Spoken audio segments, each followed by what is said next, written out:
Welcome back to the channel, everybody. It's Nathan from Books here.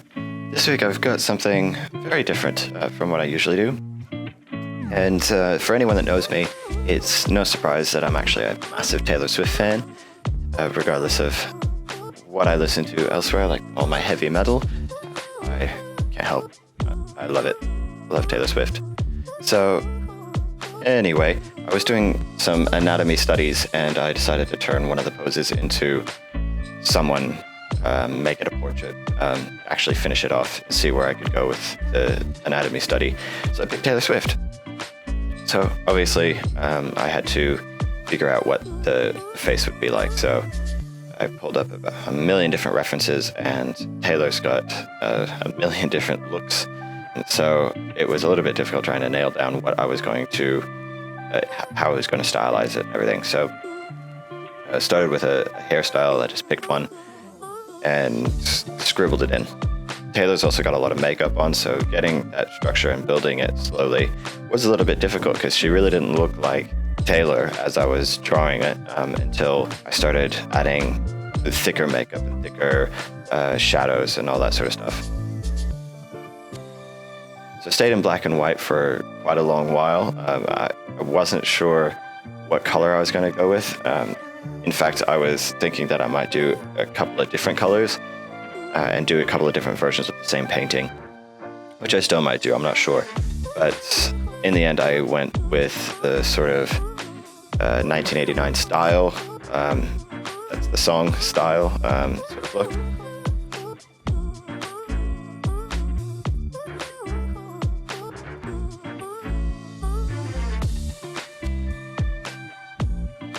And I was still playing around with the idea of what kind of color I would go with, because there's one album that's completely black and white, there's one that's a little bit more sepia, there's one that's pink and blue, and obviously the new one that's quite I don't know, it's fairly rustic, I guess.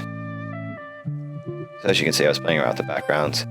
I liked the sepia tones of 1989 Polaroid sort of stuff, but I realized that if I was going to do that, I really needed to change up different lighting and color because she got lost into the background really quickly because of her skin tone and the color of her hair.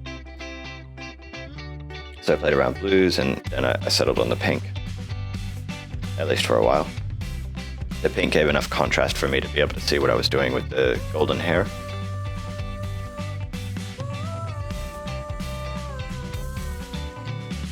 I do really like rendering in hair.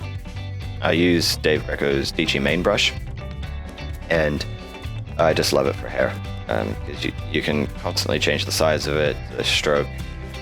As you're slowly building up the different shapes, the hair starts taking form.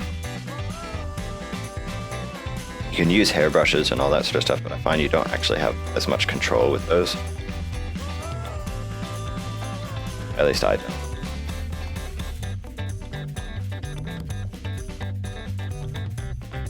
Building up the saturation was a bit of a challenge because I did stay in black and white for quite a long time.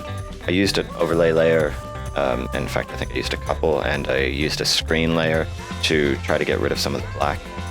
And obviously blacks, actual black shades on skin rarely look good. It should be red tones regardless of what skin color they are, unless they're blue.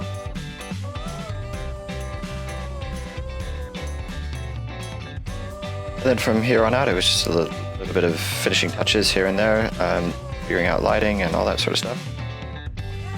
Thank you guys so much for watching. I'll see you guys next time.